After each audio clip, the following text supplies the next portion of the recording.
Hi, and welcome to episode 1 of The Diary of a Hajji. This is a non-Muslim's guide to the Hajj. Most videos out there are designed for Muslims on what to do on the Hajj, but this one is specifically out there for curious people who are not from the Islamic faith, but are curious as to what actually happens on the Hajj. So this is a sort of a preview video. So basically, I leave for the Hajj in 2 days. It's my first time going on the Hajj. And for those of you who don't know what the Hajj is, it's a pilgrimage to Mecca. It's something that's compulsory for Muslims to do if they can afford to do so. There's basically 5 pillars, and this is one of the pillars. The first pillar is the declaration of faith. So it's a statement where we believe in God and His messenger. The second one is that we pray 5 times in one day. The third one is that we fast for 30 days in 1 month in the year. The fourth is that we have to give a percentage of our wealth to charity every year. And the fifth is that once in our life we have to go to Mecca for pilgrimage. And that's what this is. It happens at a particular time in the year, and at the moment that particular time is early September. Next year it'll move to late August, and then early August the year afterwards, and so on and so forth. So what I wanted to do was just give you a bit of a flavour as to some of the things that we have to sort of take with us. So we have to go with tours, and this is a bag that my tour company gave us with a whole load of different things included within the bag. So the main item is this, which is what's called an ihram. And this is, it's 2 pieces of cloth. They're unstitched, and it's actually what I will be wearing when I go on the Hajj itself. So one goes around your waist, and one actually goes sort of over your upper body. And you'll see me in this when in later videos.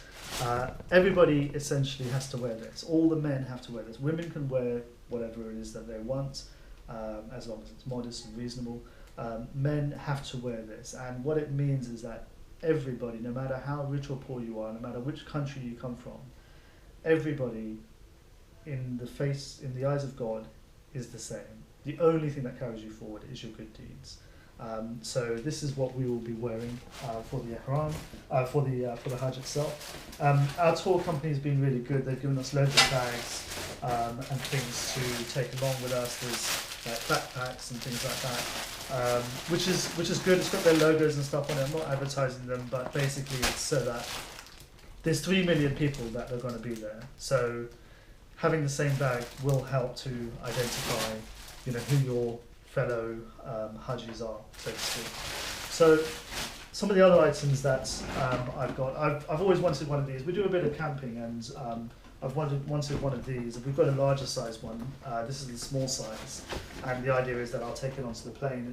It doubles up as a backpack, so it's kind of useful. So I'll be taking it over there. Some things. Saudi Arabia is obviously a very hot country. This is a insulated water flask, which is hopefully going to be really useful. And obviously with the dust and everything, this has a cap as well. So it's actually worthwhile investing in something like this, since you're going to be drinking a lot of water. This is in no particular order. So I've got bad knees, so I bought a couple of good strong knee supports. A sleeping mask, because we'll be spending some nights in tents in the middle of the desert, so it's going to be kind of useful having sleeping masks. Deep freeze again for my knees, just in case they flare up. Earplugs, again, because when you've got 3 million people around you, it can get quite kind of noisy. Imodium for hopefully no problems at all, but you never know. Anti-allergy tablets for, again, it's always worth having. Paracetamol, because you never know when you need it, and eye drops for dry eyes. Again, going to be in the desert. Yeah, this is kind of useful, can be, at least anyway.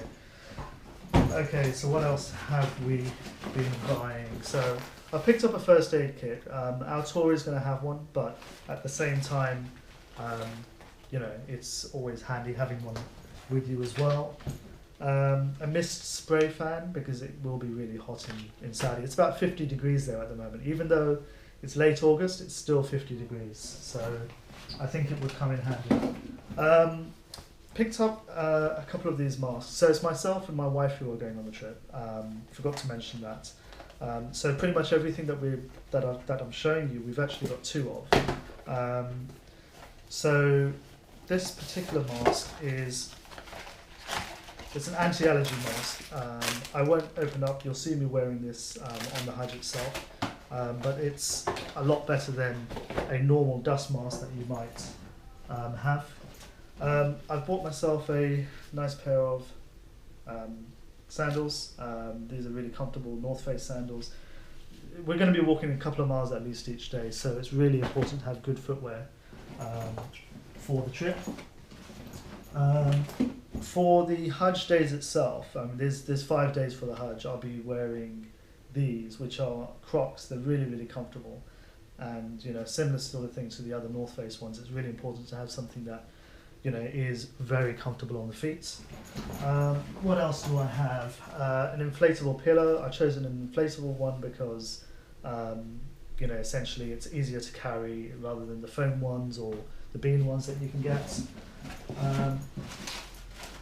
What else do I have? After the Hajj itself, we have to actually shave our hair. So I've got a baseball cap which I can wear, which will hopefully do some good against the sun. One of the nights we actually spend completely outdoors under the stars, and I've got a sleeping bag for that.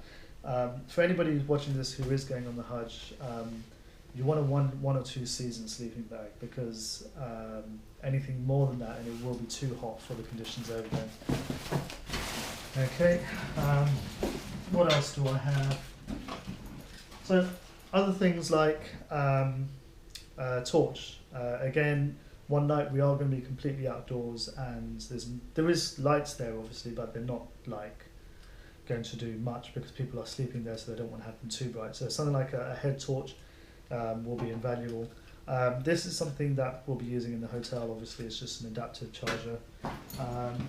And I think the final thing really to show you from this is these, which we picked up from a company called Hajj Safe, and they are unscented alcohol-free wet towels, which when we're on the Hajj and we're wearing the ihram, which is essentially going to be about 2.5 days in total, we are not allowed to use fragranced items, so fragrance soap, fragranced shampoos, things like that. So that's where something like this will come in handy, because it's unfragranced and it's alcohol free, which as a Muslim obviously is something that we can't have. Anyhow, so that's video 1. I hope you all join us for video 2. I'll try and do a video each day. So at the moment we're sort of really busy packing and getting everything ready to go. We fly out on Friday. We go to Medina, which is one of the cities in Saudi Arabia. It's what's known as the Prophet City, and it's where the Prophet Muhammad, peace be upon him, is actually buried. So we'll go there, and then we spend 3 nights there. Then we fly on to Mecca. We fly to Jeddah and then go by road to Mecca.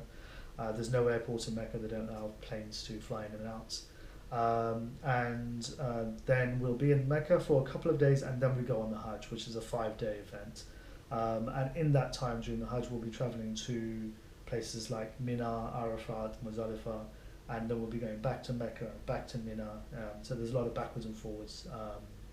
So I hope you join us and share this experience, because it's the first time that I'm going on the Hajj. I've been to Mecca before and I've been to Medina before, but not for the Hajj. So this is a completely different experience. Me and 3 million others. Thanks a lot.